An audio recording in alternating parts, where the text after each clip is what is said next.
To show content for alert and silent notification on your Samsung Galaxy S24 Ultra lock screen, swipe on the top of the screen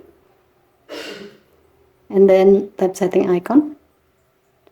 Scroll down the screen to find notification. Tap notification. Tap lock screen notification.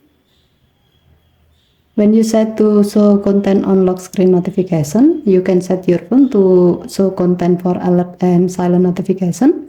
To do so, tap notification to show and then select alert and silent notification. By choosing this option, now your phone will display notification content from those apps that you have set to show its content while the screen is locked, even if those apps are in silent.